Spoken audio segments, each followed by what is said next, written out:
एक बार फिर से आप सबका स्वागत है सिंगाड़ा जोन के नए एपिसोड में। दोस्तों, ये तीसरी बार ये अपडेट रहेगा जो मारुति सुजुकी की क्रैश टेस्ट रेटिंग में जो 0 स्कोर इनको मिल रहे हैं, एक के बाद एक उससे जुड़े अपडेट पर। जहां पहला अपडेट पर हमने बात की थी, जो इनकी न्यू कार है एस्प्रेसो, उसकी टेस्टिंग रिपोर्ट आई थी जिसमें उसको बिल्कुल 0 स्कोर मिला था। फिर सेकेंड अपडेट में हमने बात की थी कि कैसे मारुति सुजुकी ने उस रिपोर्ट पर क्या कहा था, बिल्कुल।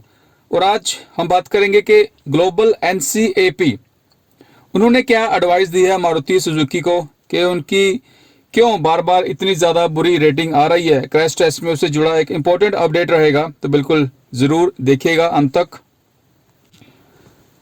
ग्लोबल एनसीएपी ने मारुति सुजुकी की मैनेजमेंट से मतलब अर्ज किया है, रिक्वेस्ट की है कि वो भारत में 4 स्टार या 5 स्टार कारों को बनाने पर ध्यान दें। इसके लिए उन्होंने ये भी कहा है कि उनको किसी भी तरह की हेल्प चाहिए ग्लोबल एनसीएपी से टेक्निकली, तो वो उसके लिए पूरी तरह से तैयार हैं। और साथ में उन्होंने ये भी एक एडवाइस दी है कि मारुति को, जो उनका पार्टनर है सुजुकी, उसके साथ बात करनी चाहिए कि वो भारत में सेफर कार बनाएं। आज मैं आपके साथ एक ऐसा एग्जाम्पल भी सेट करूंगा। सेम कार जापान में भी बिक रही है, यूरोप में बिक रही है और वो इंडिया में भी बिक रही है। उनकी क्रैश टेस्ट रेटिंग में इतना फर्क आप देखोगे कि आपको हैरानी होगी। अगर मारुति की बात करें तो मारुति की तरफ से जो चेयरमैन है आरसी भार्गवा, वहीं जो सीईओ एंड एमडी है वो है सुजुकी की तरफ से, यानी कि केंची, मिस्टर केंची उनका नाम है। अपडेट को आगे से बढ़ाने से पहले मैं आपको एक बात क्लियर कर दूं कि आज की डेट में सुजुकी के पास, अगर मैं मारुति सुजुकी कंबाइन की बात कर रहा हूं, तो सुजुकी के पास 56% से भी ज्यादा शेयर है। वहीं मारुति के पास या हम कहीं गवर्नमेंट ऑफ इंडिया के पास कुछ भी नहीं है, 0% शेयर है इनके पास। तो कहने की बात नहीं है कि तो यहाँ पर किसकी चलेगी, चेयरमैन आरसी भार्गवा की चलेगी या सीईओ एंड एमडी है सुजुकी के मिस्टर केंची, उनकी चलने वाली है। अब आते हैं कि जापान की सुजुकी एनसीएपी है, उसकी रिपोर्ट की हम बात करेंगे। मैं आपकी एग्जांपल आपके सामने रख रहा हूँ। स्विफ्ट, मारुति सुजुकी स्विफ्ट के बारे में आपने सुना होगा, आपके में से हजारों लोगों के पास, व्यूवर्स के पास ये गाड़ी भी होगी।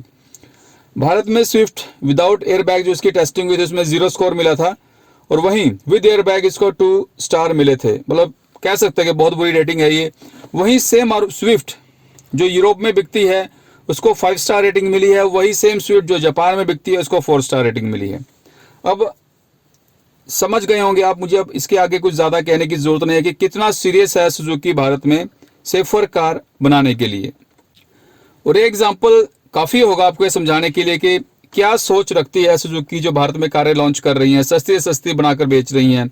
इनकी सोच क्या है? इनकी सोच है सिर्फ हार्ड कैश इकट्ठा करने की, यहाँ से इनकम करने की, मोटी कमाई करने की। उनको कोई टेंशन नहीं है कितने भारतीय एक्सीडेंट में मारते हैं, हर रोज कितने 100 भारतीय इन कार एक्सीडेंट्स में मर रहे हैं, उनको कोई फर्क नहीं पड़ता। अभी हाल में ही विश्वकर्मा डे निकला है। हम सब अपने जितना भी हमारे औजार हैं या हम इवन जो गाड़ियाँ भी यूज़ करते हैं उन सबकी पूजा करते हैं, लेकिन सीधी सी बात है दोस्तों, अगर वो गाड़ी सेफ ही नहीं होगी तो वहाँ पर विश्वकर्मा जी भी क्या करेंगे। इसके लिए तो कंपनियों को ही सीरियस होकर उसको ज़्यादा से ज़्यादा सेफर बनाना होगा। तो मर्जी आपकी है। मैं एक के बाद एक लगातार स्पेशली मारुति सुजुकी से जुड़े अपडेट आपके साथ शेयर करता हूं। उनकी जो ग्लोबल जो क्रैश टेस्ट रेटिंग आ रही है वो आपके साथ शेयर करता हूं। इससे अलावा और भी टाइम टू टाइम अपडेट जो आते रहते हैं मैं आपके साथ शेयर करता हूं। तो अब आपने सोचना कि आपको मारुति सुजुकी की 0 क्रैश टेस्ट रेटिंग वाली गाड़ी खरीदनी है या टाटा या महिंद्रा की जो 5 स्टार 4 स्टार रेटिंग है उनको खरीदना है।